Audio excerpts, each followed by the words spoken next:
The 9,602nd meeting of the Security Council is called to order.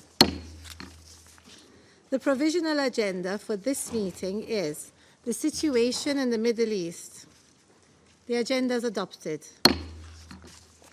In accordance with Rule 37 of the Council's Provisional Rules of Procedure, I invite the representatives of the Islamic Republic of Iran, Israel and Syrian Arab Republic to participate in this meeting.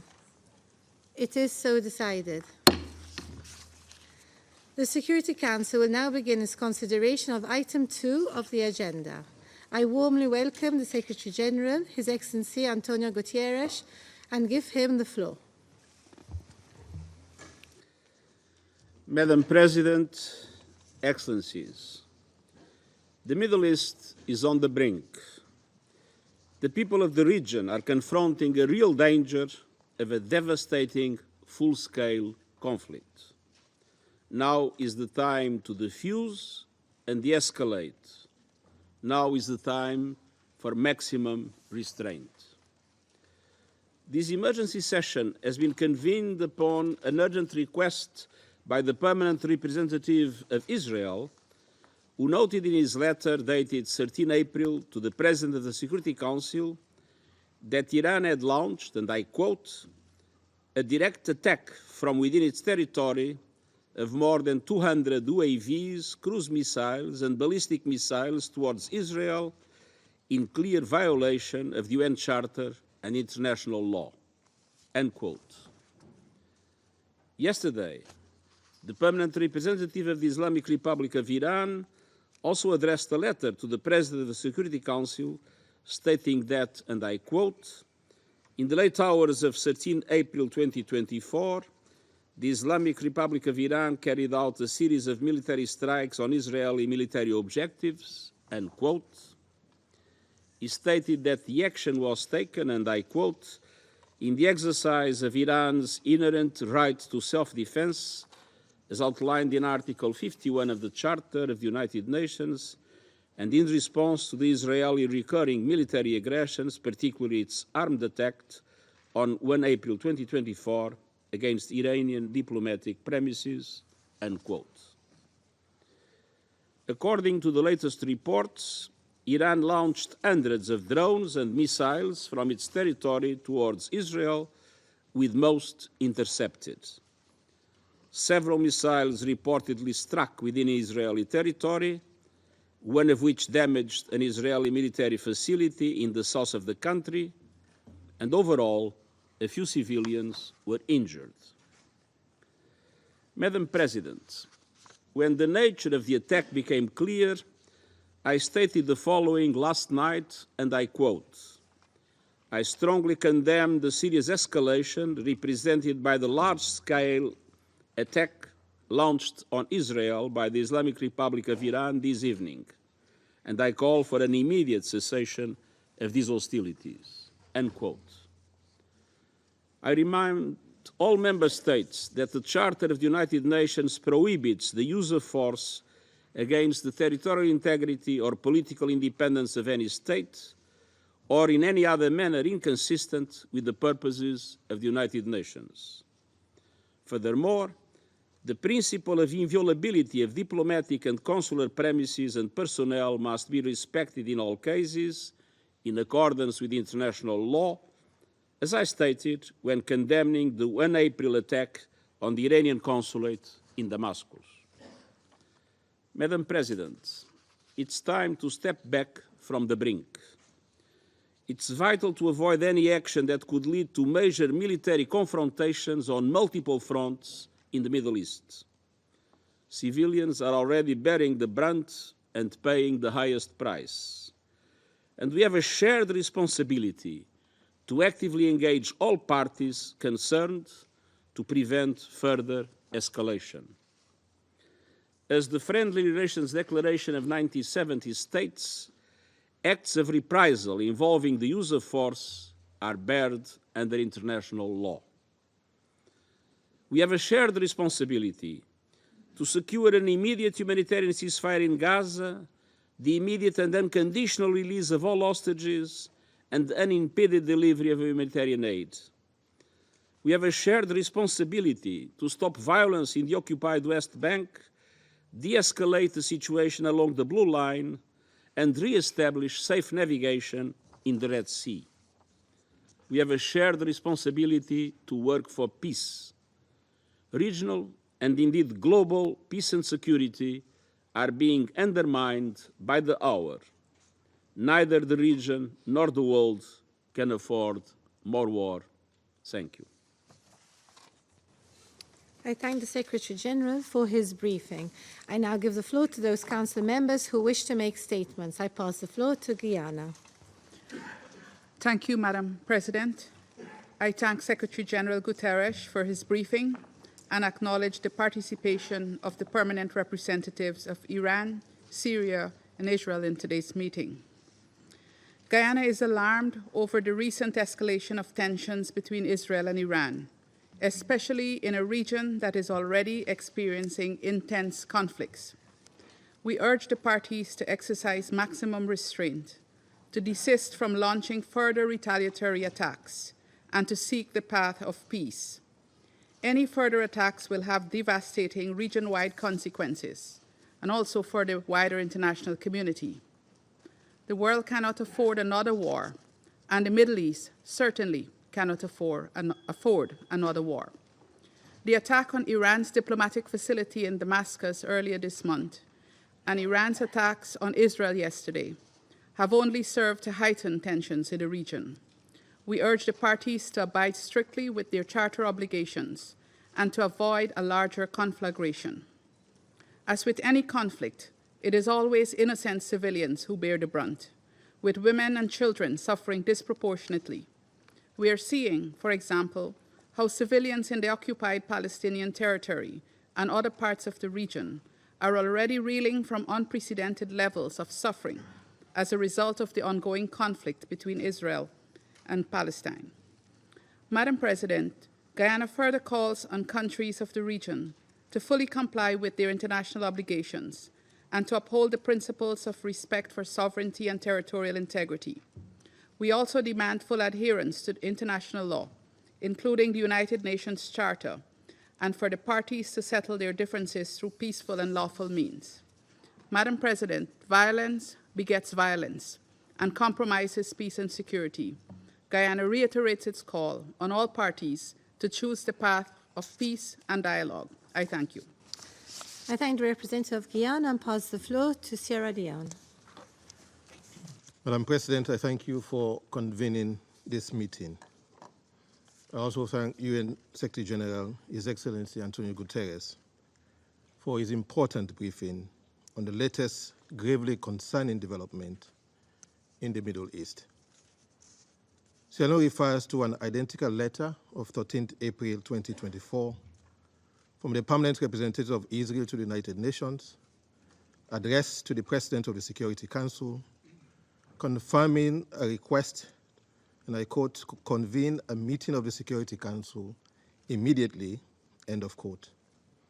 And letter dated 13th April 2024 from the permanent representative of Iran to the United Nations, to the President of the Security Council and the Secretary General. Document S/2024/304, the identical letter of 13th April 2024 from the permanent representative of Israel informs that, and I quote, Iran launched a direct attack from within its territory of more than 200 UAVs, cruise missiles, and ballistic missiles towards Israel in clear violation of the UN Charter and international law, end of quote.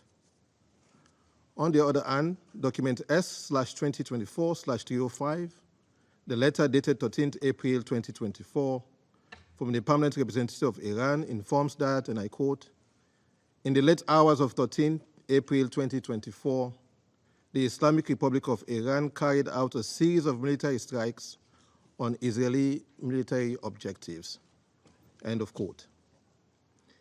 In addition to his briefing to the Security Council just now, we take note of the timely statement by the Secretary General regarding attacks by the Islamic Republic of Iran targeting Israel, in which he, and I quote, strongly condemns the serious escalation represented by the large-scale attack launched on Israel by the Islamic Republic of Iran, end of quote, and call for an immediate cessation of these hostilities. Madam President, the Middle East region is once again and regrettably at dangerous crossroads. The escalating tension in the Middle East is dangerous and unprecedented, with the potential to destabilize not only the entire region, but impact global peace and security.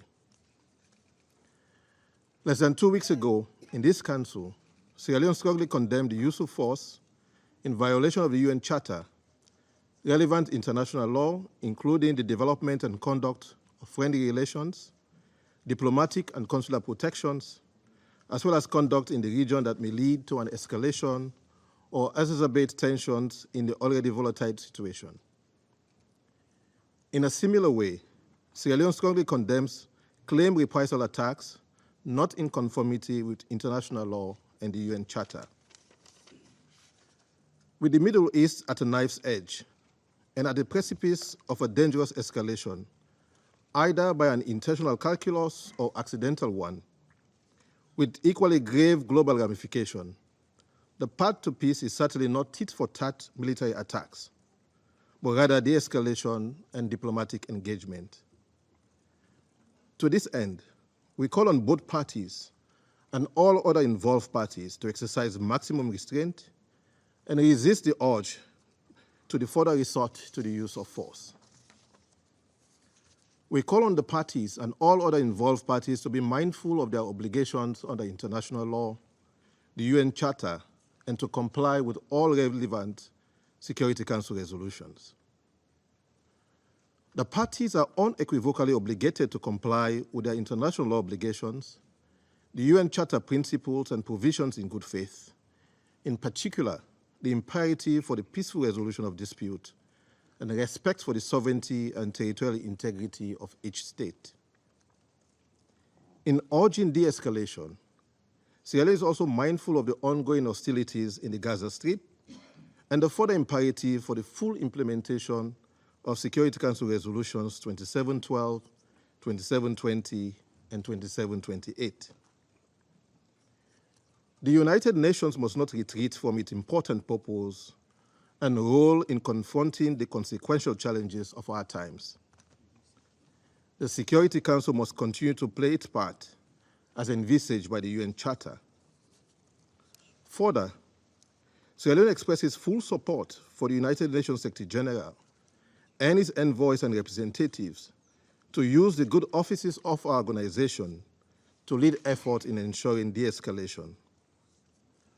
All involved parties must move onto the path of peace, peaceful coexistence, and good neighborliness through negotiations. States with influence over the parties are called upon to leverage such influence for de-escalation and peace. Let us choose peace, security, and stability over war. I thank you. I thank the representative of Sierra Leone and pass the floor to Slovenia. Thank you very much, Madam President. I want to thank Secretary General for joining us and for sharing with us his assessment of the situation. I also want to welcome the presence of the representatives of Israel, of Iran, and Syria at the meeting. I would like to start by expressing our deepest concern over the recent developments in the Middle East. We strongly condemn the large-scale attack on Israel launched by the Islamic Republic of Iran yesterday. We resolutely deplore the serious escalation, as we have done in the case of the attack on the Iranian consulate last week. The sequence of these events threatens to accelerate the spiral of violence, escalating into a broader conflict of unpredictable scope. It is crucial for all involved parties to recognize the severity of the situation and immediately cease hostilities. We call on all countries to respect and act in accordance with international law. We once again underline that the same standards apply to all member states, and all of us have the obligation to uphold the UN Charter. First, let me underline our concern over the regional escalation and its spillover effects. We share the concerns of the Secretary General that the danger of a devastating region-wide escalation is present. It is imperative that every action taken by the involved parties be measured and deliberate to avoid further escalation, since any miscalculation can lead us to the point of no return. The situation is highly alarming, deeply worrying, and it's extremely volatile. Second, Slovenia has consistently called for de-escalation and restraint. Today we repeat our call to all actors in the region to show maximum restraint.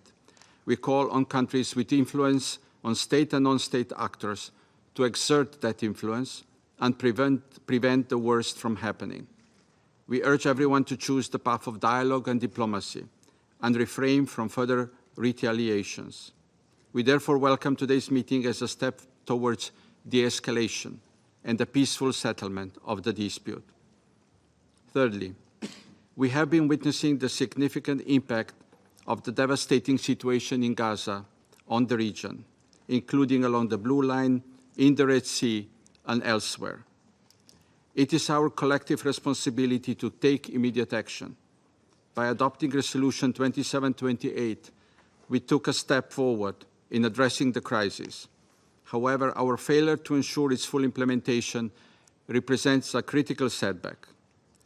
Slovenia continues to believe that a ceasefire in Gaza would have a calming effect on tensions in the region. Every moment we delay, the risk of a broader conflict increases. Madam President, in these chaotic times, another major military confrontation in the Middle East could lead to devastating consequences for the region and the world. Placing the interests of the people in the region and international peace and security first, Slovenia calls for restraint by all actors and return to diplomacy. As a Security Council member, we are ready to fully engage in a comprehensive response to the crisis in the region. Thank you. I thank the representative of Slovenia and pass the floor to the United States. Thank you, Madam President, for bringing us here today, and thank you, Secretary General Guterres, for your briefing. The United States condemns, in the strongest terms, the unprecedented attack on the State of Israel by the Islamic Republic of Iran and its militant proxies and partners. Iran's intent was to cause significant damage and death in Israel. It launched over 300 munitions, including more than 100 ballistic missiles and land attack cruise missiles at Israel, as well as explosive unmanned aerial vehicles. Iran's reckless actions not only posed a threat to populations in Israel, but also to other UN member states in the region, including Jordan and Iraq. The Security Council has an obligation to not let Iran's actions go unanswered. Indeed, for far too long, Iran has flagrantly violated its international legal obligations, notably through the actions of its Islamic Revolutionary Guard Corps, or IRGC. By arming Hezbollah in violation of Security Council Resolution 1701, by arming, facilitating, and enabling Houthi attacks on Saudi Arabia and the UAE, and, more recently, merchant and commercial shipping in the Red Sea in clear violation of Resolution 2216 and in defiance of Resolution 2722.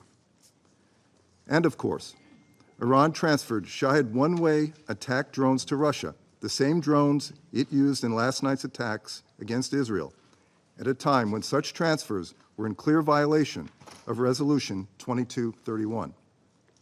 In recent years, Iran has also repeatedly violated international law by targeting with mines and seizing commercial ships in international waters of the Persian Gulf and surrounding waterways, just as it did on April 12, when it seized a Portuguese-flagged ship near the Strait of Hormuz. Iran continues to detain both the ships and its crew, comprised of citizens from 5 countries, including Russia. Iran was also, in a broad sense, complicit in the October 7 attack on Israel because it has provided significant funding and training for the military wing of Hamas. This Iranian support contributed to the current crisis in Gaza. Colleagues, these and other reckless Iranian actions are not inherently defensive actions against other member states. given the threats Iran's aggressive actions pose for international peace and security, we have a collective responsibility as members of the Security Council to ensure that Iran complies with the Council's resolutions and ceases its violations of the Charter. In the coming days, and in consultation with other member states, the United States will explore additional measures to hold Iran accountable here at the United Nations. More immediately, the Security Council must unequivocally condemn Iran's aggressive actions and call for Iran and its partners and proxies to cease their attacks. The United States also supports Israel's exercise of its inherent right to defend itself in the face of this attack. And as President Biden stated, we will remain in close contact with Israel's leaders. And let me be clear. If Iran or its proxies take actions against the United States or further action against Israel, Iran will be held responsible. We note Secretary General Guterres' statement warning that the region is at risk of plunging into a deeper and wider war on multiple fronts. The United States is not seeking escalation. Our actions have been purely defensive in nature. The best way to prevent such escalation is an unambiguous condemnation from the Council of Iran's unprecedented large-scale attack and an unequivocal call on it and its proxies and partners to refrain from further violence. Our goal is to de-escalate and then get back to the issue at hand, securing an end to the conflict in Gaza by getting a ceasefire in Gaza through a hostage deal, as well as surging humanitarian assistance to Palestinians in need. Thank you, Madam President. I thank the representative of the United States and pass the floor to Ecuador. Presidenta, empiezo por agradecer la información proporcionada por el secretario general Guterres. Saludo la presencia de los representantes permanentes de Irán, Israel y Siria. Los ataques ejecutados ayer por Irán constituyen una grave amenaza para la paz y la seguridad internacionales y la anhelada estabilidad regional. Mi gobierno ha condenado enérgicamente el ataque a Israel y ha llamado a evitar una escalada del conflicto que podría tener consecuencias imprevisibles, incluyendo una conflagración que puede afectar a toda la humanidad. El Ecuador adhiere el clamor generalizado para reducir las tensiones y evitar amenazas que mantienen a la población civil en condiciones extremas de inseguridad y angustia. Termino con una exhortación a ejercer la máxima contención y a privilegiar los instrumentos diplomáticos y políticos de resolución de conflictos, así como a contemplar de buena fe el apoyo a las Naciones Unidas, instancias regionales, grupos de países o países con miras a detener esta alarmante situación que, como ha expresado el mismo secretario Guterres, podría conducir a confrontaciones militares de gran escala en el Medio Oriente. Muchas gracias. I thank the representative of Ecuador and pass the floor to Algeria. شكرا سيد الرئيس. بداية أود أن أشكر الأمين العام للأمم المتحدة السيد أنطونيو غوتيريس على إحاطته الوافية. يجتمع مجلس الأمن في أعقاب التطورات التي شاهدها الشرق الأوسط يوم الأمس والتي تهدد بتصعيد خطير قد تدخل معه المنطقة والعالم مرحلة أخطر تخرج معها الأمور عن السيطرة ويصعب التنبؤ بشكلها ونتائجها، حيث تتابع بلاد الجزائر هذه التطورات باهتمام وقلق بالغين وتحذر عن عواقب وخيمة حال توسع دائرة النزاع في الشرق الأوسط. لذا ندعو جميع الأطراف إلى ضبط النفس وتجنب التصعيد، كما نؤكد على ما جاء في بيان السيد الأمين العام للأمم المتحدة مساء الأمس: إنه لا المنطقة ولا العالم يستطيعان تحمل حرب أخرى. ولقد حذرنا خلال جلسة مجلس الأمن التي ناقشت هجمات قوات الاحتلال الإسرائيلي على مبنى السفارة الإيرانية بدمشق مطلع هذا الشهر من مغبة عدم وضع حد لسلوك الاحتلال وغطرسته بالمنطقة، كما شددنا على أن ذلك العمل الخطير يمكن أن يجر المنطقة بأسرها إلى الصراع. واليوم تتبدى وجاهة رأينا وصدق تحذيرنا. إن الشرق الأوسط يمر بظرف دقيق يحتم على جميع الفاعلين الدوليين أن يغلبوا فيه صوت الحكمة من أجل أن نتجاوز معا هذه الفترة الحرجة نحو بر الأمان، ونشدد على أنه لا يمكن تحقيق السلم والأمن الدوليين من دون إعلاء مبادئ ومقاصد الأمم المتحدة وخضوع الجميع للقانون الدولي. إن سياسة الكيل بمكيالين وتطويع قواعد القانون الدولي وإعطاؤها قراءات متضاربة حسب المصالح والأهواء تهدد بتقويض نظامنا الدولي المبني على سيادة القانون. إننا اليوم في مفترق طرق، فإما التمسك بالقانون الدولي دون تحوير أو مداهنة، أو الانغماس في الفوضى وعدم الاستقرار. سيد الرئيس، إن أزمات الشرق الأوسط مترابطة ترابطاً عضوياً، ولا يمكن النظر في بعضها بمعزل عن البعض الآخر. لذا لا بد من التعاطي مع الأسباب الجذرية لهذه الأزمات، ألا وهو الاحتلال الإسرائيلي. وإن التطورات الأخيرة لا يمكن أن تغطي على القضية المركزية، وهو الاعتداء على الشعب الفلسطيني الأعزل بغزة، كما أنه لا يمكن أبداً أن تتخذ ذريعة أو غطاء لشن هجوم بري على رفح. ونؤكد على أن أي هجوم على رفح مرفوض تماماً، ولا بد من تجنب حدوثه، فتابعاته على أمن واستقرار المنطقة كارثية، حيث نشدد على أن تهدئة الأمور بالشرق الأوسط في المدى القصير تمر وجوباً من خلال وقف فوري لإطلاق النار بغزة، ووضع حد للآلة القتل الهمجي والعقاب الجماعي في حق الشعب الفلسطيني، وأن السلم والأمن المستدامان بالمنطقة على المدى البعيد يتحققان فقط من خلال تمكين الشعب الفلسطيني من ممارسة حقوقه المشروعة وغير القابلة للتصرف، وإنهاء الاحتلال الإسرائيلي لكافة الأراضي العربية. في هذا الصدد على مجلس الأمن أن يطلع بمسؤولياته في صون الأمن والسلم الدوليين والحيلولة دون تدهور الأمور أكثر، من خلال فرض وقف فوري ودائم لإطلاق النار بغزة، ومن ثم العمل بجدية على إقامة الدولة الفلسطينية المستقلة وعاصمتها القدس الشريف، وإنهاء الاحتلال الإسرائيلي لجميع الأراضي العربية. شكرا سيد الرئيس. I thank the representative of Algeria and pass the floor to Japan. Thank you, Madam President. I also thank Secretary General for his timely briefing on this urgent matter. We are now witnessing an extremely dangerous situation that could cause catastrophic consequences for the whole region and the world. Japan is deeply concerned about the attack by Iran against Israel using numerous drones and missiles, which put huge population in real danger and could further aggravate the current turmoil in the Middle East. Japan strongly condemns such an escalation.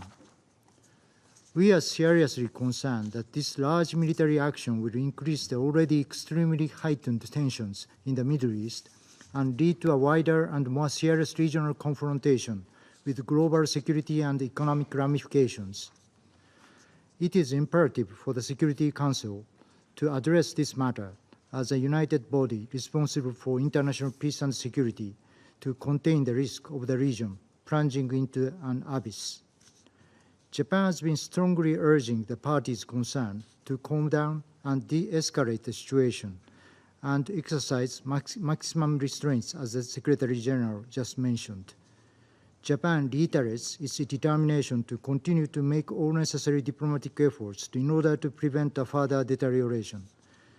We must end this vicious cycle of violence at the historical critical juncture. I thank you. I thank the representative of Japan and pass the floor to France. Je vous remercie, Madame la Présidente. Je remercie le secrétaire général pour son exposé. La France condamne avec la plus grande fermeté l'attaque sans précédent qui a été lancée par l'Iran contre Israël hier et qui menace de déstabiliser la région. Le secrétaire général l'a également condamné. Cette attaque constitue une menace sérieuse et majeure à la paix et à la sécurité internationale et à la stabilité et à la sécurité de la région.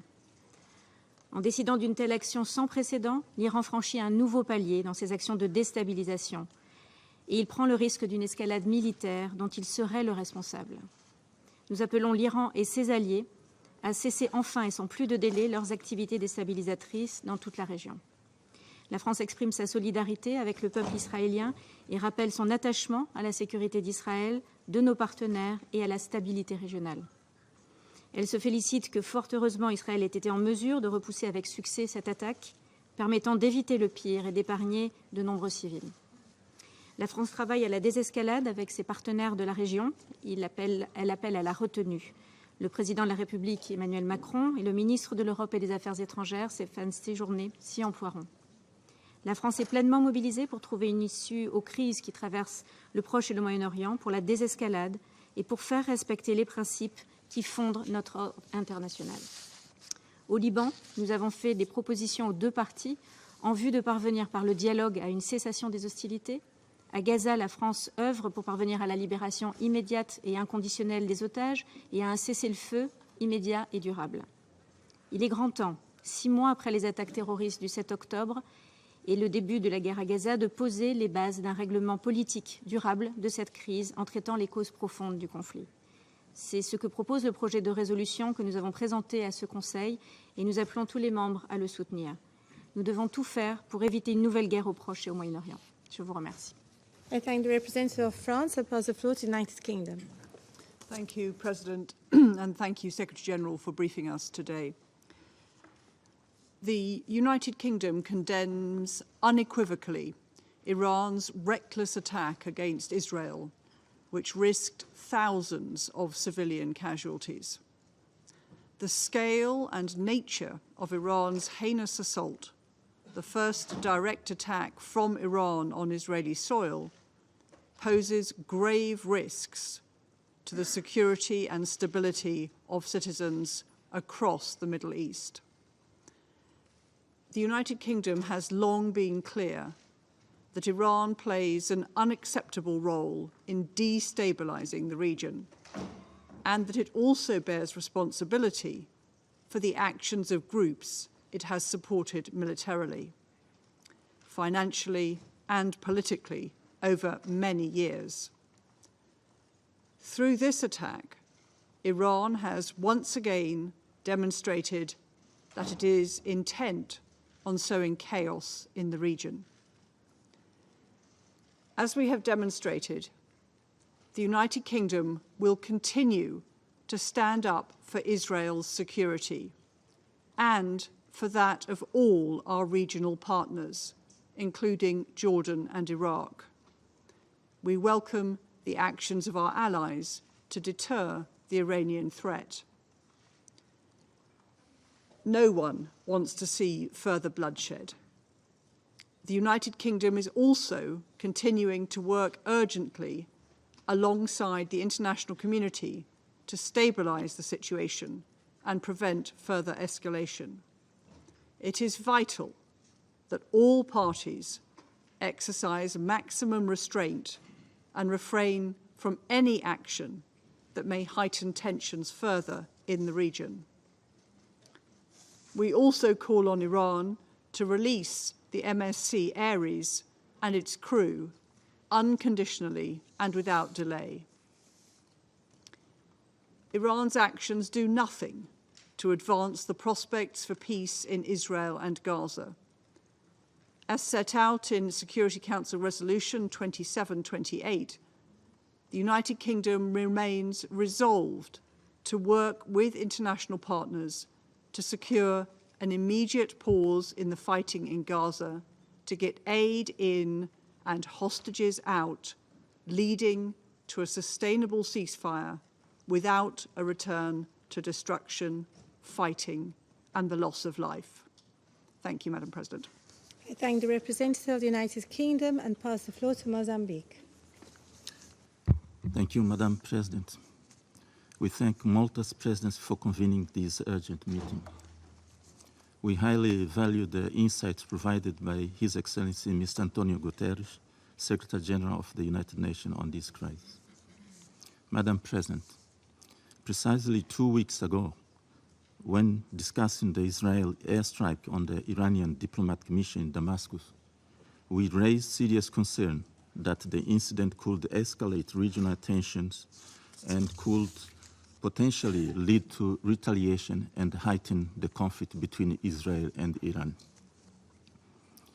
Regrettably, our concerns have materialized. Yesterday, we witnessed a series of military strikes on the Israeli soil carried out by the Islamic Republic of Iran, invoking self-defense under Article 51 of the UN Charter.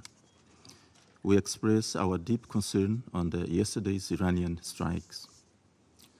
A tit-for-tat cycle of mutual aggression is not consistent with the logic of peace and peaceful coexistence between states.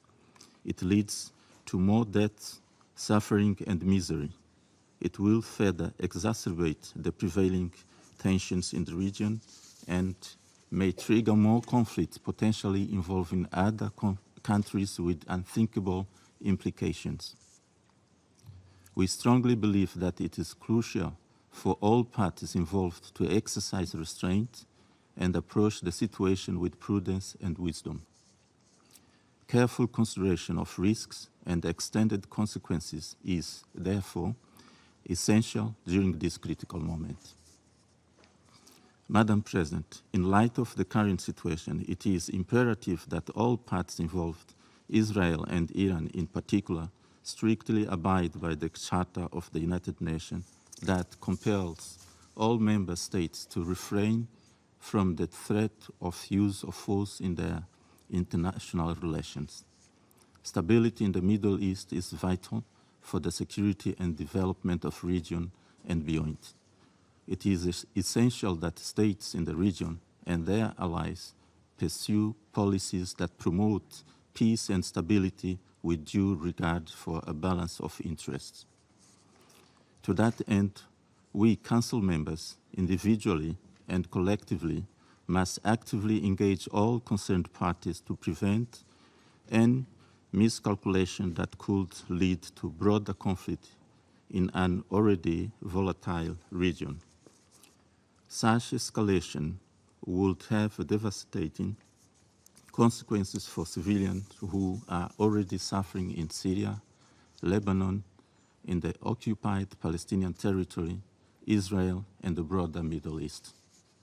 We appeal that we strive for peace, understanding, and cooperation in the Middle East, acknowledging the legitimate concerns of all involved parties is a crucial step toward fostering stability and harmony in diversity.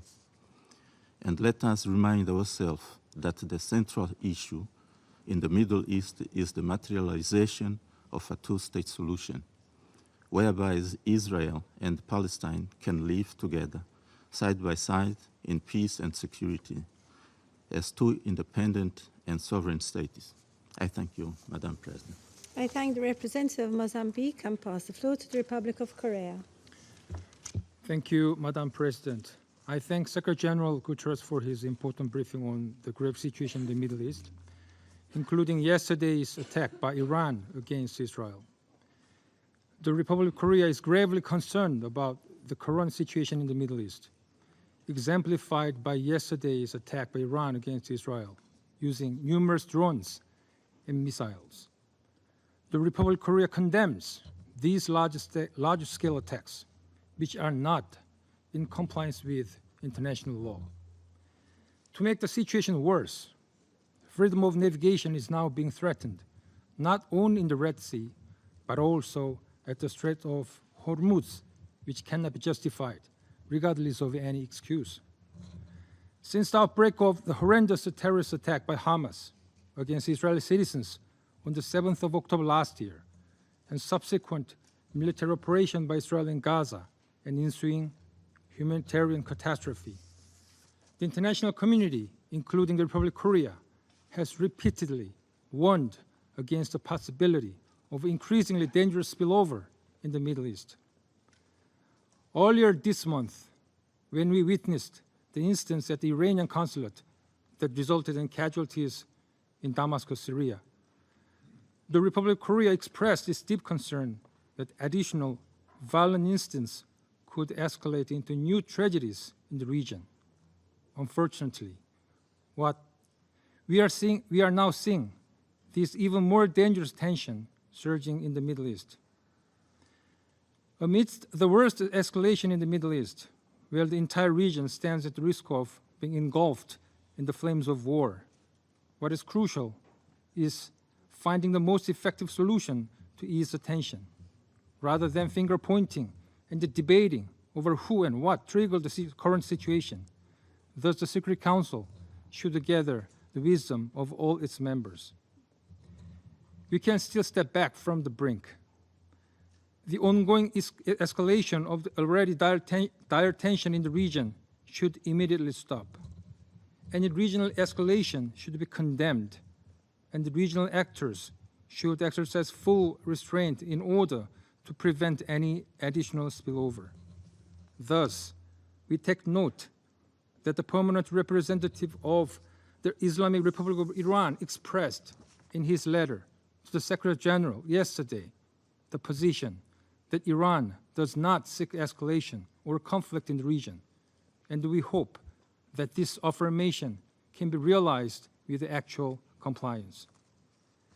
The Republic of Korea is monitoring this situation with deep concern and once again calls on all parties to exercise restraints in order to prevent further escalation of the situation. Let me conclude by reiterating again what Secretary General Guterres pointed out yesterday in his statement and today in his briefing. Neither the region nor the world can afford another military confrontation. Immediate de-escalation is, as everybody understands, an urgent collective need at this critical juncture. I thank you, Madam President. I thank the representative of the Republic of Korea and pass the floor to Switzerland. Merci, Madame la Présidente. Nous saluons la convocation rapide du Conseil de sécurité et nous remercions le secrétaire général Guterres de son intervention, détaillant les derniers événements et soulignant notre responsabilité commune. La Suisse condamne avec fermeté les attaques coordonnées par l'Iran sur des cibles en Israël dans la nuit de hier à aujourd'hui. Ces attaques s'inscrivent dans une spirale de violence déjà dangereusement enclenchée dans la région, comme nous l'avons aussi vu avec la frappe aérienne contre le consulat de l'Iran à Damas le 1er avril dernier, attaque que la Suisse a également condamnée. Chacune de ces attaques augmente le risque d'une escalade encore plus importante dans la région.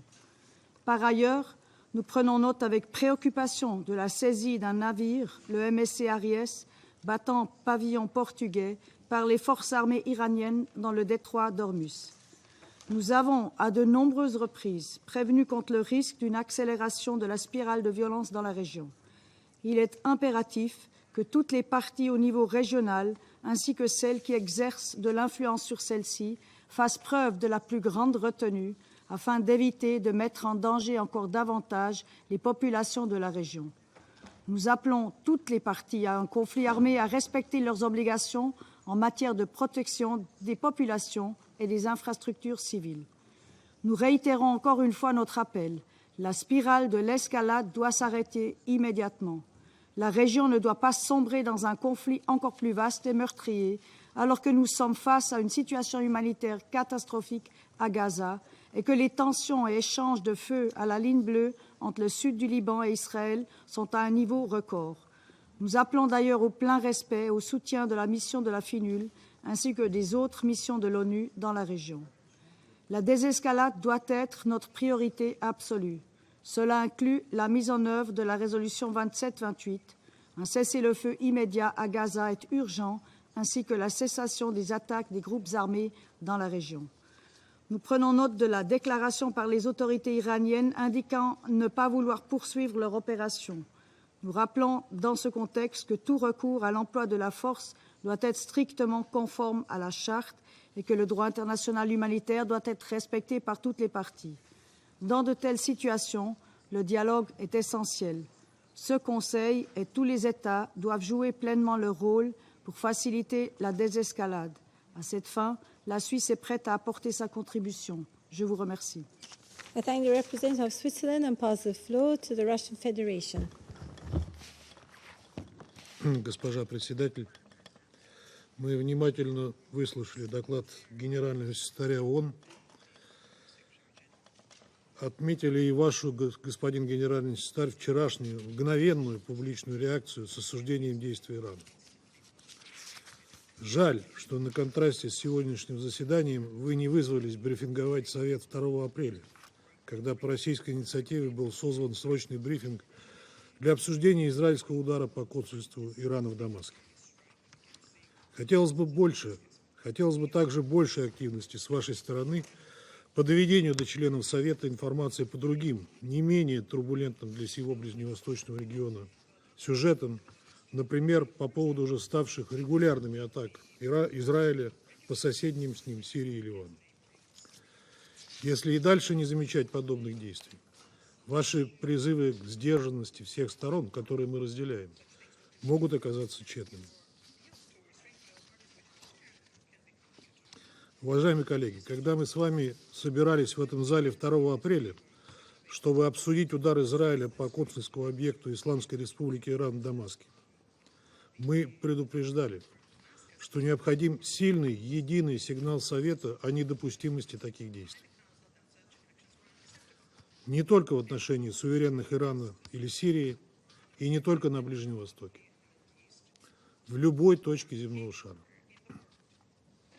Мы призывали коллег по Совету Безопасности четко и недвусмысленно осудить такие безрассудные шаги, чтобы они не повторились. Предупреждали и о том, что в противном случае риски рецидива подобного, как и в целом эскалации в регионе, кратно возрастут.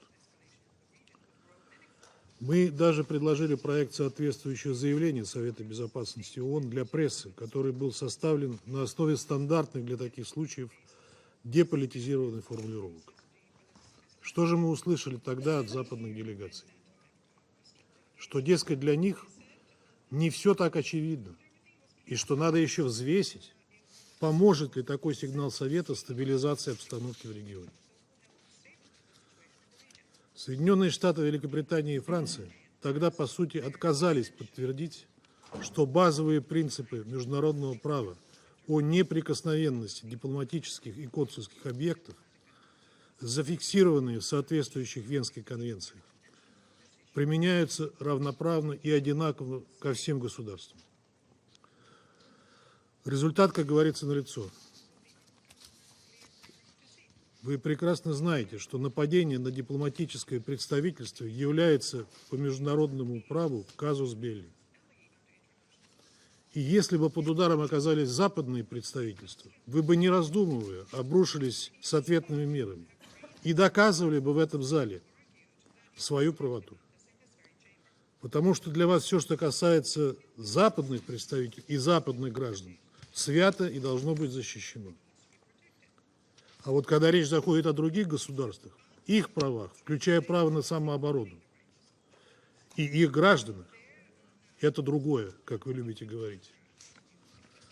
Тут включается ваша излюбленная аргументация про недостаток информации, юридической казуистики и тому подобное. Вот и сегодня в СБ разворачивается такой парад лицемерия и двойных стандартов, за которым как-то даже неудобно наблюдать. Россия неоднократно предупреждала, что нерегулированность многочисленных кризисов на Ближнем Востоке, в первую очередь в зоне палестино-израильского конфликта, которая зачастую подогревается безответственными, односторонними провокационными действиями, будет приводить к росту напряженности в регионе. Мы не раз говорили, что ни одна из стран Ближнего Востока и Северной Африки не должна становиться ареной для региональной и международной конфронтации или же сведения политических счетов. То, что произошло в ночь на 14 апреля, не случилось в вакууме. Шаги Ирана стали ответом позорного бездействия Совета Безопасности ООН, ответной реакцией на вопиющую атаку Израиля по Дамаску, причем далеко не первой. Сирия постоянно подвергается бомбардировкам Израиля. Многие из вас сегодня не нашли в себе смелости прямо указать на то, что нынешняя вспышка эскалации на Ближнем Востоке разворачивается на фоне продолжающейся уже более полугода беспрецедентной по масштабам жертв операции Западного Иерусалима в секторе Газа и на западном берегу реки Иордан. несмотря на недвусмысленные требования резолюции Совета Безопасности ООН 2728. Немедленно прекратить огонь. Подобное замалчивание первопричин нынешнего кризиса считаем неприемлемым, тем более на фоне нагнетаемой нашими американскими и другими коллегами обстановки вокруг Ирана. А невыполнение Израилем требований резолюции Совета Безопасности, о которой я упомянул, это очевидное неуважение к Совету, ко всем вам, сидящим в креслах его членов, и полное пренебрежение решениями Совета Безопасности. А невыполнение решений Совета Безопасности не должно сходить с рук и чревато санкциями в отношении нарушителей. Госпожа председатель, мы все прекрасно помним опасную эскалацию в январе 2020 года, когда регион чуть не оказался на грани конфликта в результате незаконной ликвидации Соединенными Штатами на территории Ирака Касема Сулеймани и ряда официальных иракских лиц. Надлежащие выводы в Вашингтоне так и не сделали. И в результате безответственные действия, подрывающие стабильность, безопасность и суверенитет региональных соседей Ирана, теперь копируют его союзники. Призываем все вовлеченные в инцидент стороны к сдержанности в условиях накаленной до предела обстановки на земле в регионе Ближнего Востока и расширения и очевидных рисков расширения конфликта до региональной конфронтации.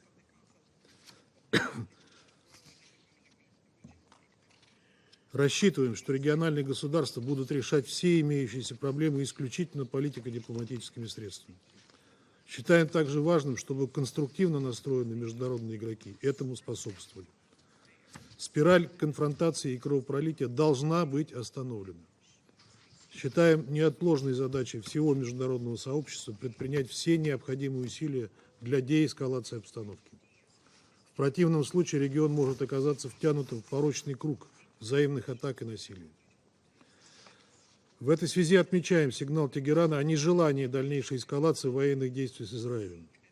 Настоятельно призываем Западный Иерусалим последовать его примеру и отказаться от практики провокационных силовых действий, акций на Ближнем Востоке, чреватых крайне опасными рисками и последствиями в масштабах всего региона и без того дестабилизированного в результате обострения палестино-израильского противостояния. Благодарю вас.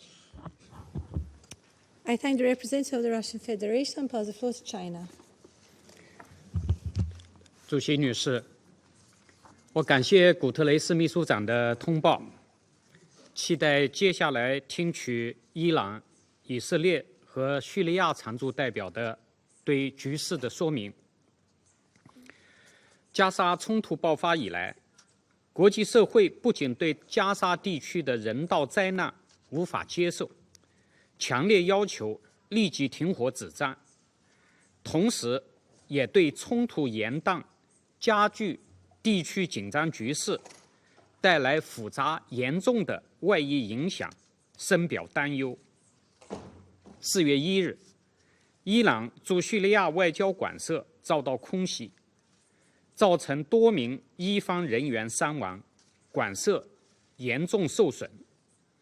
这一事件严重违反联合国宪章和国际法，既侵犯了叙利亚的主权，也侵犯了伊朗的主权，性质极其恶劣。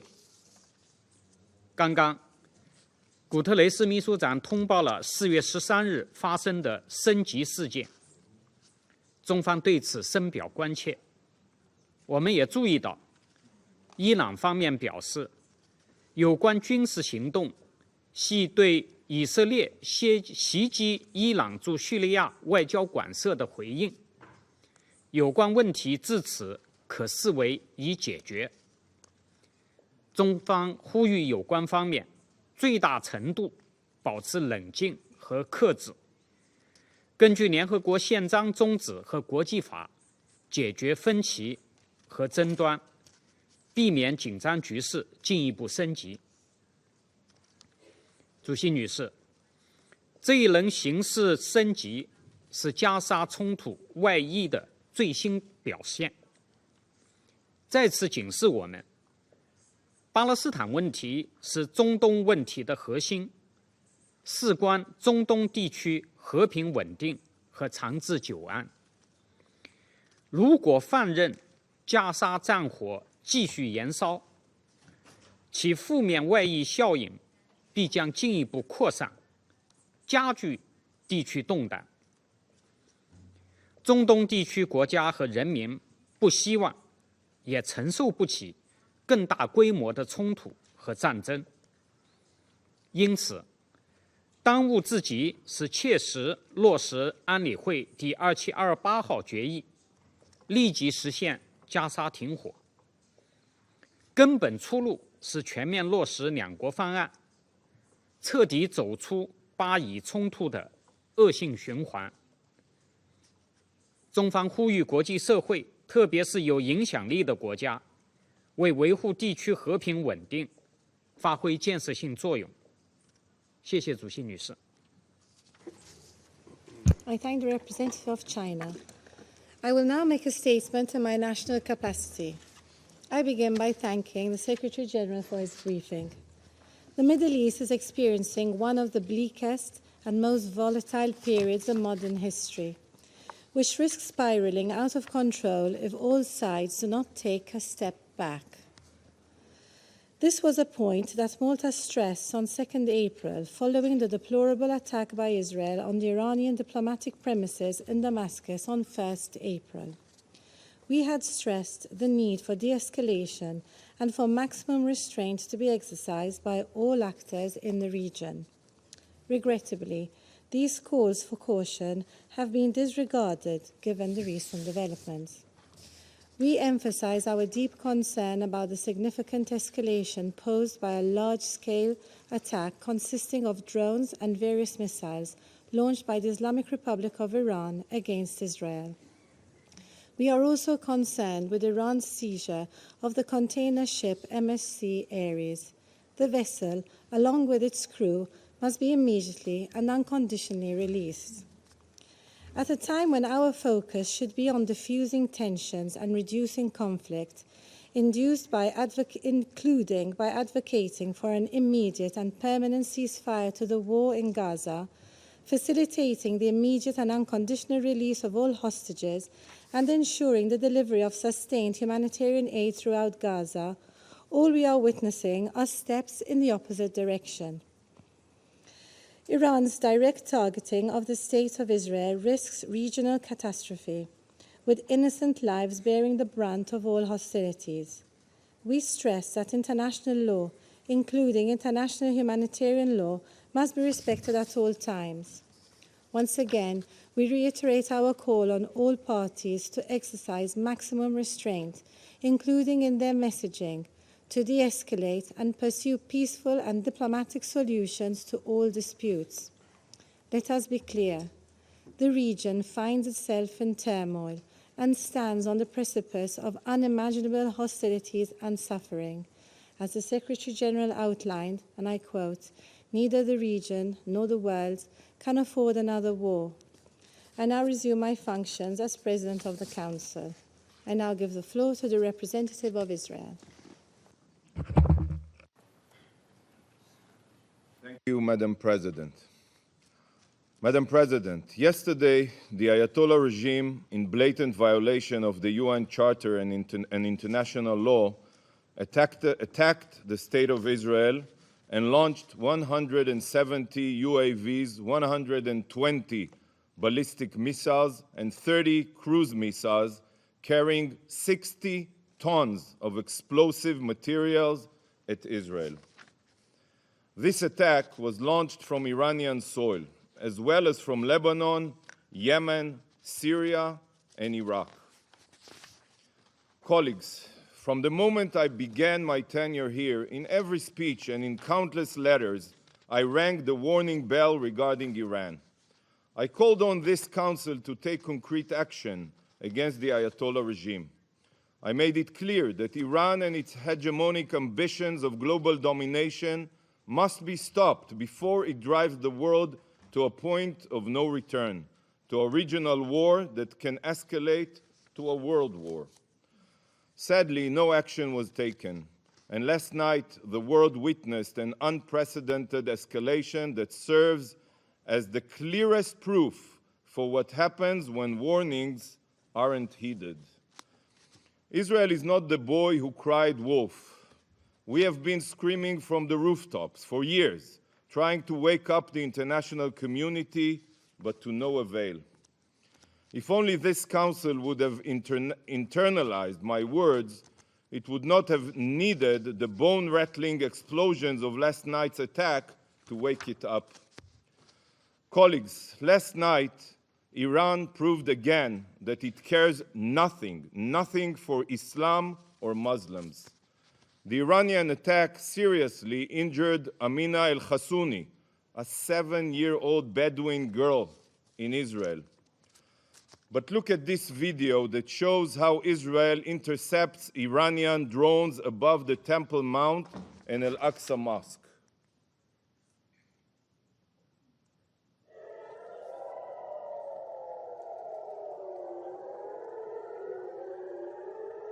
Here, you can look at it. This is the Al-Aqsa Mosque.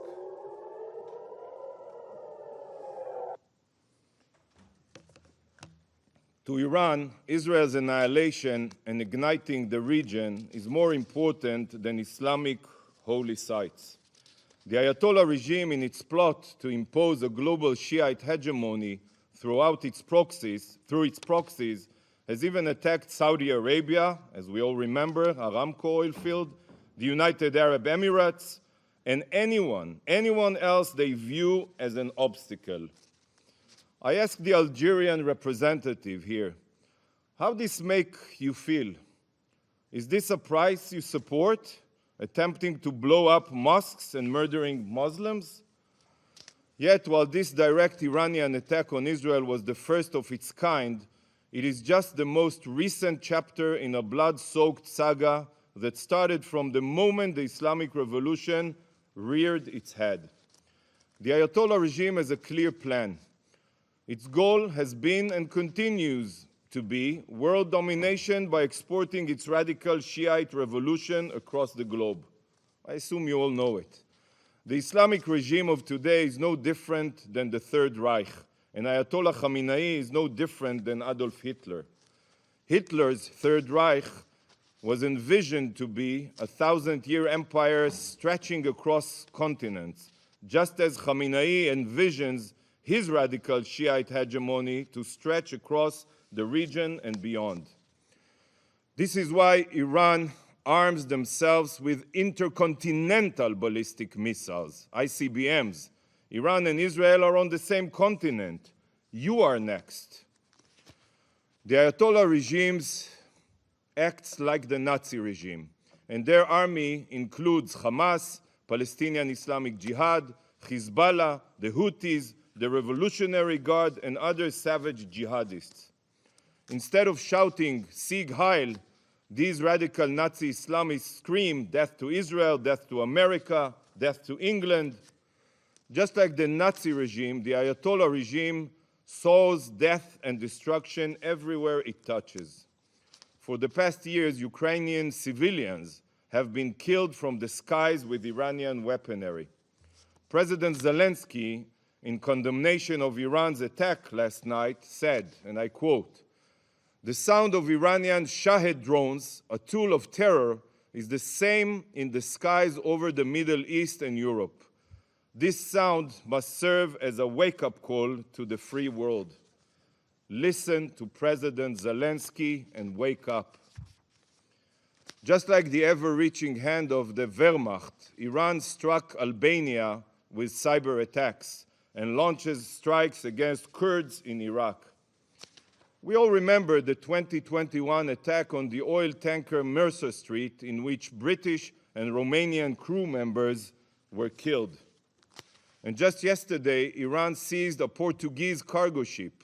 The crew being held right now by Iran includes Indian, Filipino, Pakistani, and Russian nationals. Iran threatens global maritime trade. Iran is not only a terror state, Iran is a pirate state.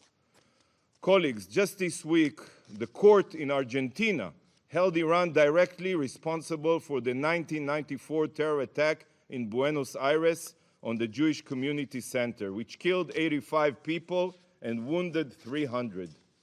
And just like the Third Reich and their brutal SS officers, the Iranian regime not only spreads evil abroad, but also torments and murders their own citizens. In 2023 alone, the Ayatollah regime executed 834 Iranians.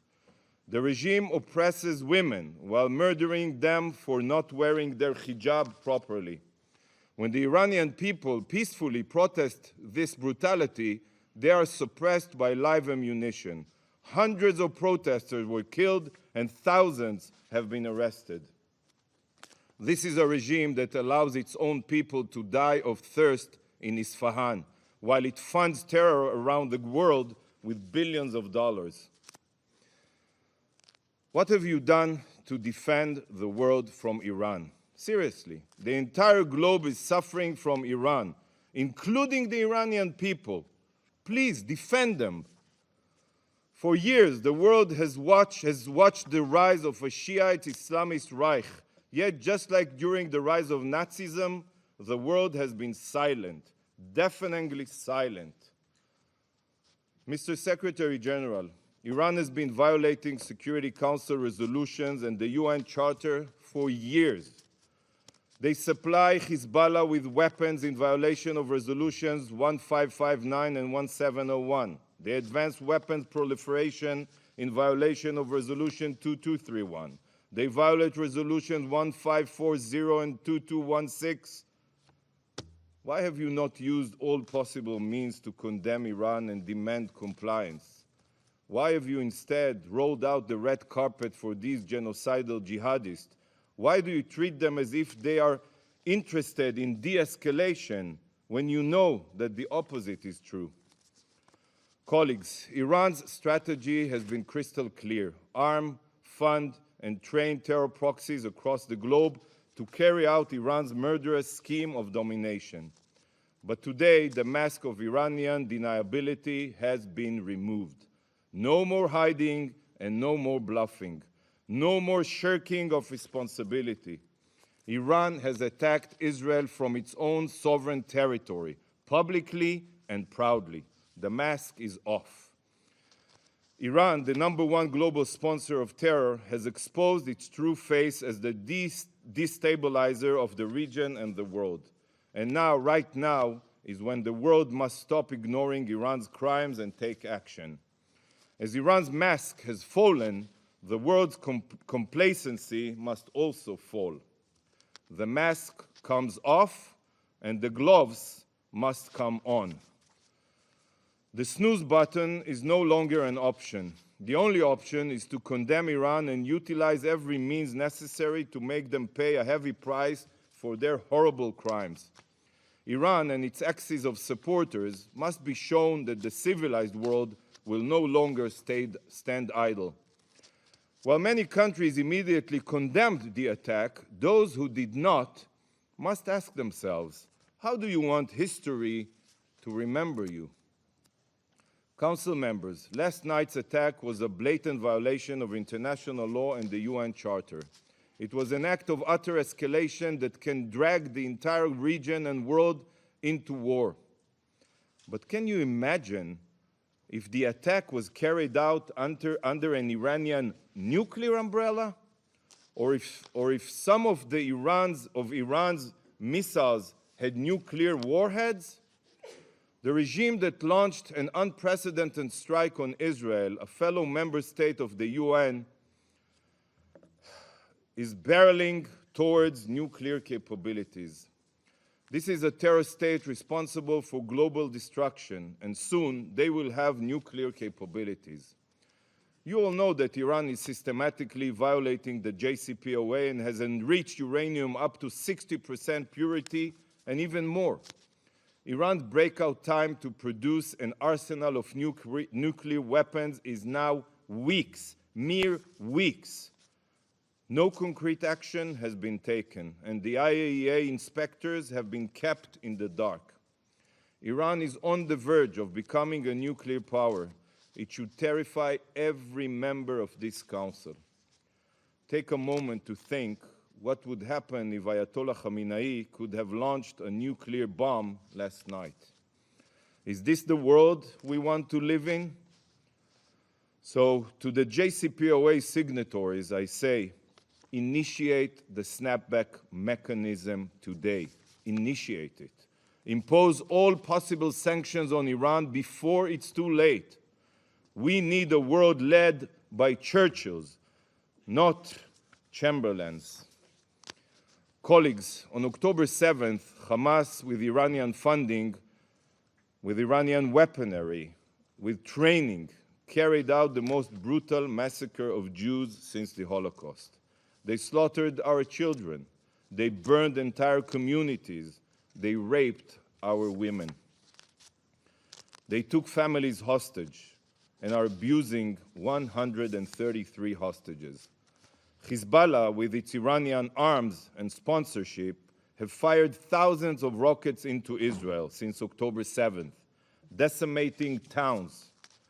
The Houthis, with Iranian weapons and instructions and intelligence, are firing at every merchant vessel that is suspected of having ties to Israel. And then Iran, who directs and pays for all of this violence, carried out an attack of epic proportions on Israel. Colleagues, we are being fired upon from all fronts, from every border. We are surrounded by Iran's terror proxies. The war in Gaza extends far broader than Israel and Hamas. All of the terror groups attacking Israel are tentacles of the same Shiite octopus, the Iranian octopus. So I ask you, and be honest with yourselves, what would you do? What would you do if you were in Israel's shoes? How would you react if your existence was threatened every single day? While the Ayatollah regime thinks, they only think, that Israel is a frog in a boiling water, that we are becoming accustomed to the threats on our survival and won't notice until it's too late, they are wrong. You are wrong.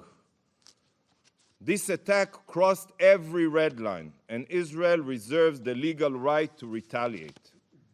We are not a frog in boiling water. We are a nation of lions. Following such a massive and direct attack on Israel, the entire world, let alone Israel, cannot settle for inaction. We will defend our future. Colleagues, despite the magnitude of the attack, 99% of Iran's UAVs and missiles were intercepted by Israel and our allies. I wish to take this opportunity to thank the United States and our partners for standing with us in defending Israel against the Ayatollah regime's indiscriminate attacks. Yet, the fact that Israel's air defense proved to be superior does not change the brutality of the Iranian attack.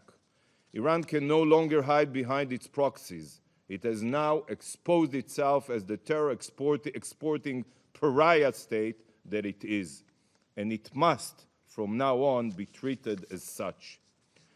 It's not enough to remove Iran from the UN Commission on the Status of Women. Iran is the world's worst human rights violator, and such a regime cannot hold any UN position. No more red carpet treatment here at the UN. No more appeasement. Today, the Council must take action. Condemn Iran for their terror, trigger the snapback mechanism and reimpose crippling sanctions, designate the Iranian Revolutionary Guard Corps as a terror organization. Action must be taken now, not for Israel's sake, not for the region's sake, but for the world's sake. Stop Iran today.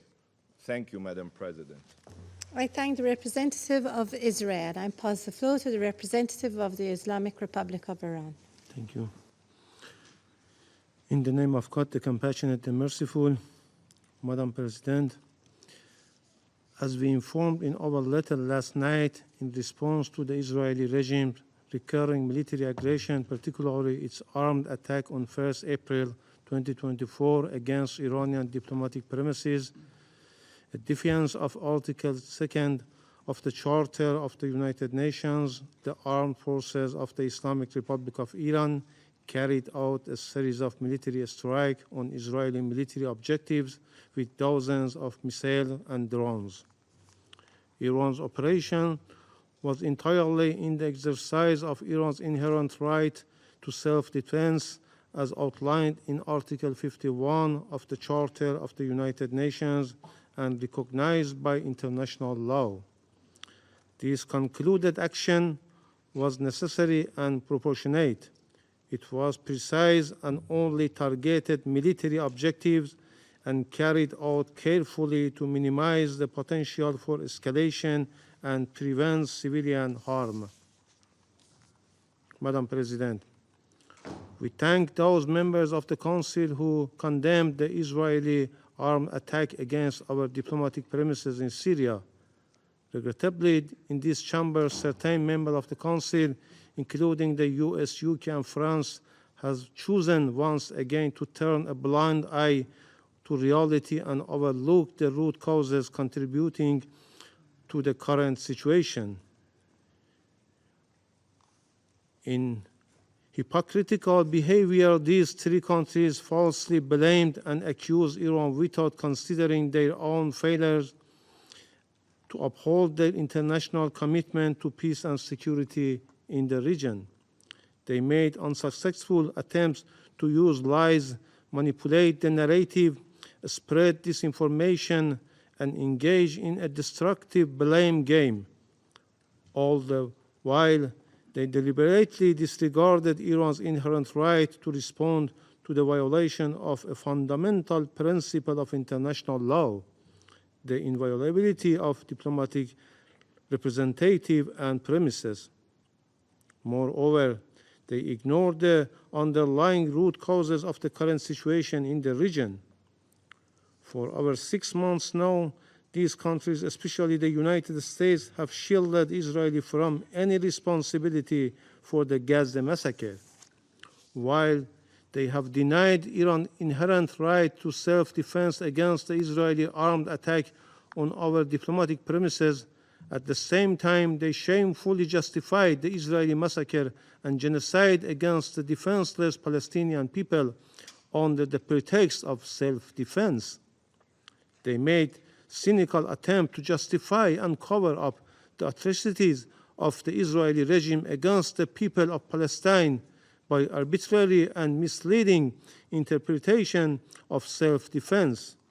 Madam President, following the Israeli regime cowardly terrorist and armed attack against our diplomatic premises in Damascus, the Syrian Arab Republic, on the 1st of April, we notified the UN Security Council and Secretary General of such international wrongful act, as well as of Iran's inherent right under international law to respond to such terrorist armed attack.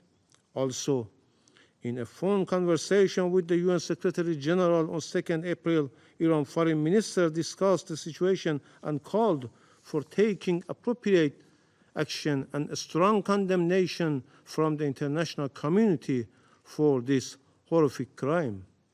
We called upon the Security Council to strongly denounce this unjustified criminal and terrorist act, taking decisive and appropriate measures to bring the perpetrators to justice swiftly and prevent the recurrence of such horrible crime against the diplomatic premises of any member state. Regrettably, the Security Council has failed in its duty to maintain international peace and security. Russia proposed a press statement to denounce this atrocious act, which was backed by China, Algeria, and many members, but was blocked by the US, UK, and France. Faced with such circumstances, the Islamic Republic of Iran had no choice but to exercise its inherent right to self-defense under international law. Madam President, the root cause of the current situation are clear to all.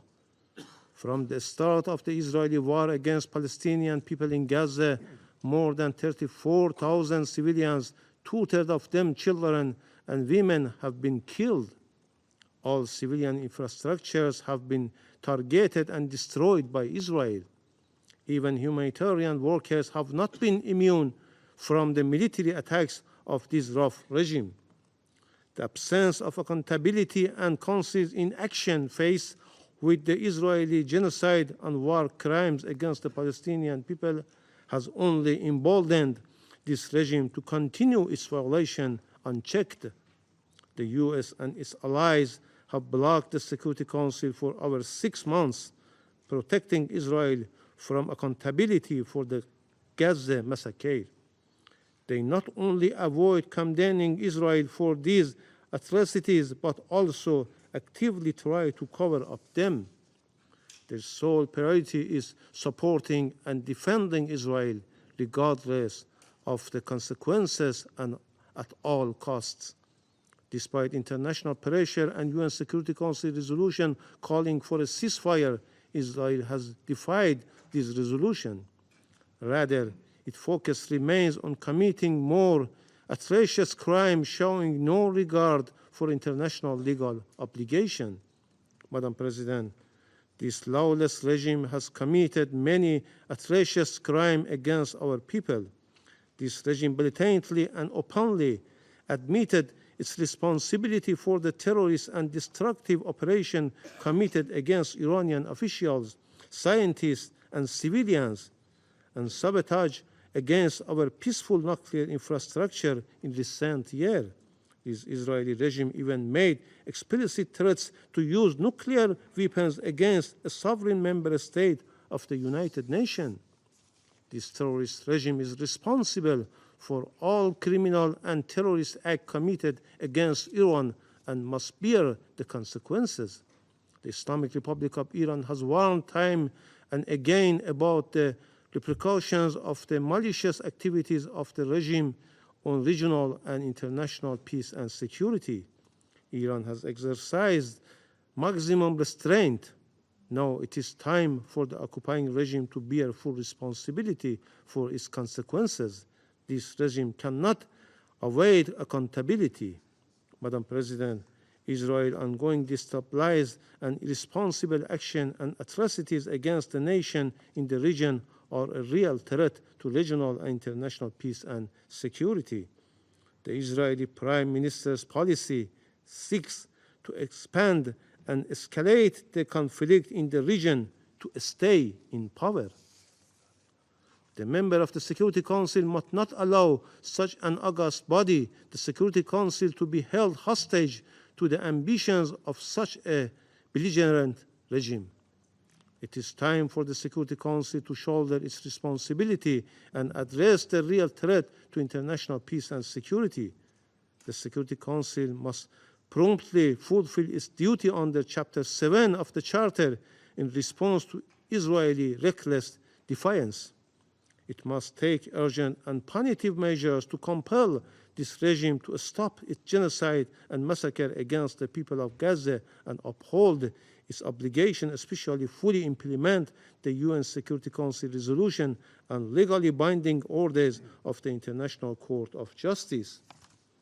The main and long-standing threat to the peace and security of our region is well known to all, and the attempts to conceal it through disinformation, a smear campaign, or baseless accusation against others are pointless and unfounded. Iran is never seeking to contribute to the spillover of the conflict in the region, nor does it to escalate or spread the tension to the entire region. Contrary to unfounded claims, Iran has no proxy in the region. No individual, group, or country act at the Iran behest. The US and Israeli regime attempt to label the resistance group in the region as the proxies or terrorists. Their sinister aim is only to justify and legalize their malicious and destabilized activities in the region. The resistance group are not proxies or terrorists. They are legitimate and are only fighting against the occupation and aggression of Israel in Gaza and occupied Palestine territories and of the U.S. in the region. International law recognized such legitimate rights against any occupation and aggression. Instead, the U.S. and the UK are fully responsible for all its decades-long aggressions and other crimes and unlawful measures in our region. Furthermore, they are responsible for all crimes of the Israeli regime, as it cannot commit any of such savage crimes in Gaza without the consent, order, and all-out political, financial, and military support of and a collaboration with the United States and the UK. We reject the allegation made by the Israeli regime at this meeting. Such false and unfounded claims don't merit to response. Madam President, as a responsible member of the United Nations, the Islamic Republic of Iran is committed to the purpose and principles enshrined in the Charter of the United Nations, reaffirms once more its commitment to the maintenance of international peace and security. The Islamic Republic of Iran reiterates its consistent position that it does not seek escalation or war in the region, while warning about any further military provocation by the Israeli regime. The Islamic Republic of Iran reaffirms its unwavering determination to defend its people, national security and interest, sovereignty and territorial integrity against any threat or act of aggression, and to respond to any such threat or aggression vigorously and in accordance with international law. The Islamic Republic of Iran will not hesitate to exercise this right when required. Madam President, Excellencies, Iran has no intention of engaging in conflict with the US in the region. We demonstrated our commitment to peace by exercising our restraint about involving the US Army in intercepting Iranian drones and missiles bound for military targets in the occupied Palestinian territories. This underscores our dedication to de-escalating tension and avoiding the expansion of conflict. However, if the US initiate military operation against Iran, its citizen, or its security and interest, Iran will use its inherent right to respond proportionately. I thank you. I thank the representative of the Islamic Republic of Iran and pass the floor to the Syrian Arab Republic. شكرا سيد الرئيس. السيد الرئيس، إن ما شهدته منطقتنا يوم أمس هو نتيجة طبيعية وحتمية لأعمال عدوان متكررة وانتهاكات جسيمة للقانون الدولي وميثاق الأمم المتحدة ارتكبتها سلطات الاحتلال الإسرائيلي على أراضي بلاد سوريا ودول أخرى، مستفيدة في ذلك من الدعم الذي وفرته لها الإدارة الأمريكية داخل هذا المجلس وخارجه. لقد جعل هذا الدعم الأمريكي الأعمى واللامحدود سلطات الاحتلال تتخيل واهمة أنها فوق الأمم المتحدة وفوق القانون الدولي والاتفاقيات والقرارات التي اعتمدتها منظمتنا على مدى عقود، وجعلها تعتقد أن بمقدورها مواصلة جرائمها وتصعيدها للأوضاع في المنطقة دون أي رد أو عقاب. لقد حذرت بلادي الجمهورية العربية السورية مجلس الأمن والأمانة العامة مرارا وتكرارا من خلال رسائلها الرسمية من مخاطر التصعيد وتفجير الأوضاع الذي تسعى إليه سلطات الاحتلال الإسرائيلي للتغطية على إخفاقها في تحقيق أهدافها العسكرية في غزة ولإيجاد المبررات لمواصلة الإبادة الجماعية والأعمال الوحشية التي ترتكبها بحق الشعب الفلسطيني وما رافقها من اعتداءات هستيرية على دول المنطقة. لقد طالبنا أيضا في رسائلنا مرارا وتكرارا مجلس الأمن والأمم المتحدة بالتحرك الفوري وفقا لولايتها، إلا أن الإدارة الأمريكية وعددا من حلفائها عرقلوا أي تحرك لمجلس الأمن ونهوضه بمسؤولياته في حفظ السلم والأمن الدوليين ووضع حد لجرائم إسرائيل ومساءلتها عنها. إن سلوك تلك الدول ليس بجديد، إذ أنها عرقلت على مدى 7 عقود ونصف، لا بل ما يزيد عن 7 عقود ونصف، قيام الأمم المتحدة بمسؤولياتها لإنهاء الاحتلال الإسرائيلي للأراضي العربية المحتلة وإعادة الحقوق العربية المشروعة والراسخة لأصحابها وفقا لقرارات الأمم المتحدة ذات الصلة، وفي مقدمتها القرارات 242 338 497 التي تشكل الركيزة الأساسية وجوهر الحل للصراع العربي الإسرائيلي والسبيل لمعالجة ما ترتب عن الاحتلال الإسرائيلي من أزمات وتحديات في المنطقة. السيد الرئيس، تحمل سوريا سلطات الاحتلال الإسرائيلي والإدارة الأمريكية المسؤولية الكاملة عن الاعتداءات الإسرائيلية وعن أي تصعيد إضافي يهدد السلم والأمن في المنطقة. وتشدد سوريا على أن منطقتنا قد عانت بما فيه الكفاية من انتهاكات الكيان الصهيوني والإدارة الأمريكية وحلفائها للقانون الدولي ولمبادئ ومقاصد الميثاق. لقد آن الأوان لتحرك جاد تراجع فيه تلك الدول سياساتها الهدامة إزاء منطقتنا وشعوبنا، وتبادر بشكل فوري وغير مشروط لتصويب تلك السياسات، بما في ذلك من خلال فرض وقف فوري للعدوان الإسرائيلي على الشعب الفلسطيني وعلى دول المنطقة، وضمان الوصول الكامل والميسر للمساعدات الإنسانية، ووضع حد للتجويع المتعمد الذي يعاني منه أهالي غزة. كذلك إنهاء الوجود العسكري اللا شرعي للقوات الأمريكية على أراضي بلاد سوريا، ووقف نهبها الممنهج للثروات الوطنية ورعايتها للتنظيمات الإرهابية والميليشيات الانفصالية، والرفع الفوري والكامل وغير المشروط للتدابير الانفرادية القسرية التي تمثل إرهابا اقتصاديا وعقابا جماعيا آن للسوريين أن يتحرروا منه.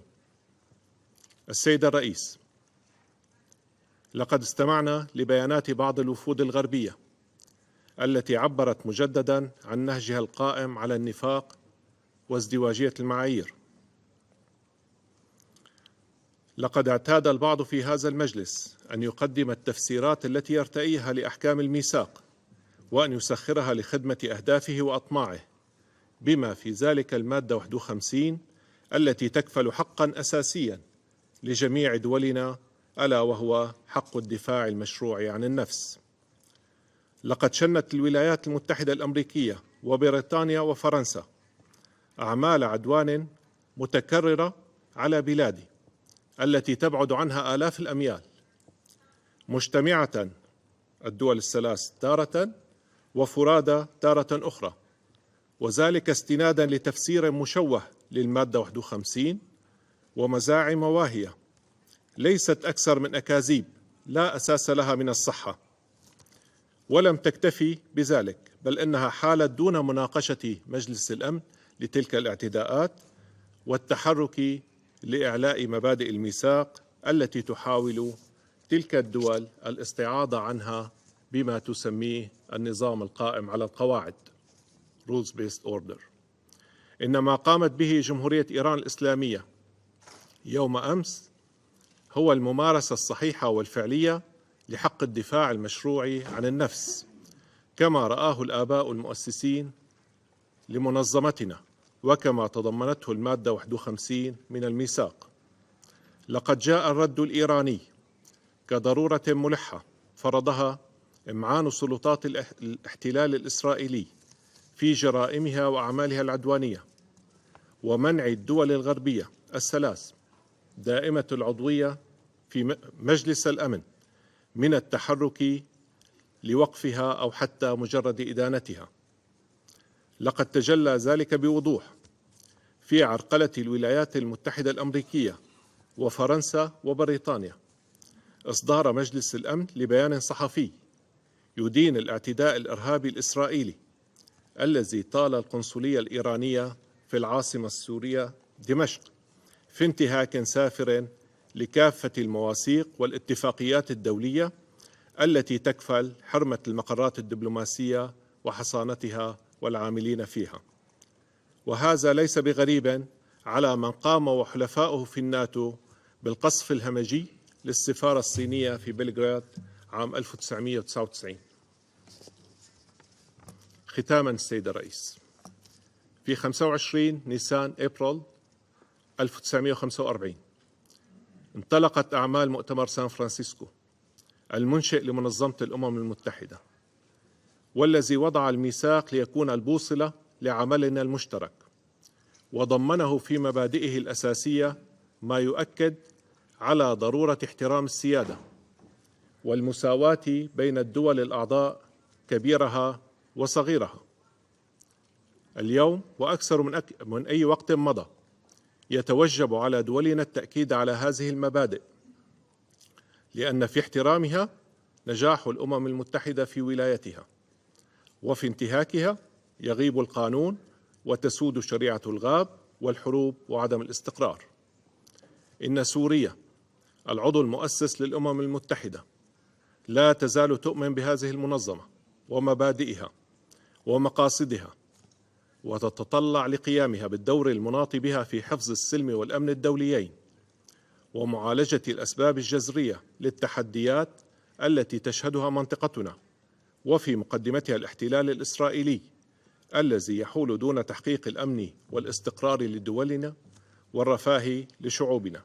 شكرا سيد الرئيس. I thank the representative of the Syrian Arab Republic. There are no more names inscribed on the list of speakers. The meeting is adjourned.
Addressing the wrong person to comment on it.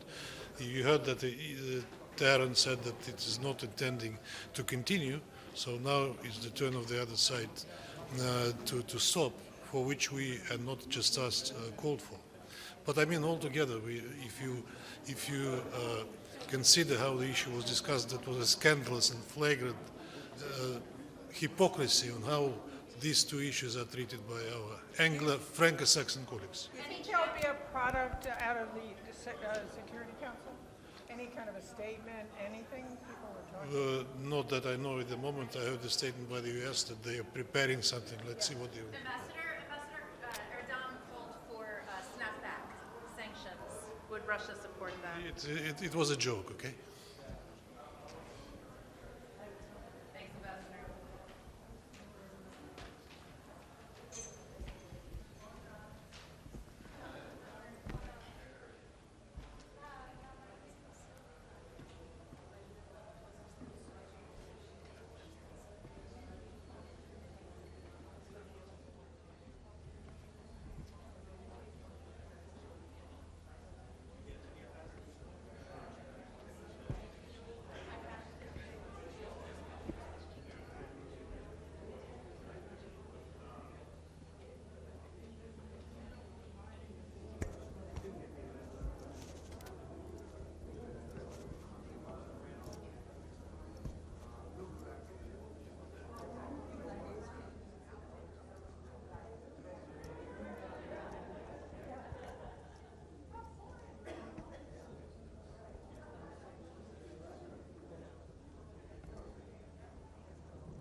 tensions in the region.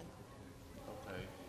So, do you feel going to be any other attack from Iran to Israel? I think that it was clear from what was said around the table that nobody would like to see this. There was encouragement by the entire membership for this not to escalate any further. Okay. Any other meeting going to be for the same subject this one? We just finished 5 minutes ago, so it's too early for me to tell you that. Are you thinking about adopting any kind of resolutions or joint? Well, there was, if you follow the meeting, there was one member that said that they will consider the possibility in the future. We have to wait and see what is presented. But do you don't think that everything is happening in the Middle East because whatever is going in Gaza? For us, the most important point and the priorities and the collective priorities, not just Malta's priorities, but the collective priorities of the Council for the Middle East are, first of all, the ceasefire. Secondly, not in order of importance, of course, but the unconditional release of hostages and the delivery of humanitarian aid. Those have to remain their priorities. There should be no further escalations. We should not lose our focus from what the priorities are, and we have to remain focused on those priorities.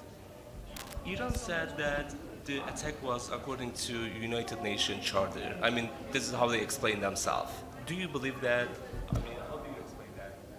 Malta is a peace-loving country, and so we condemn all attacks that happen and any escalation in the region.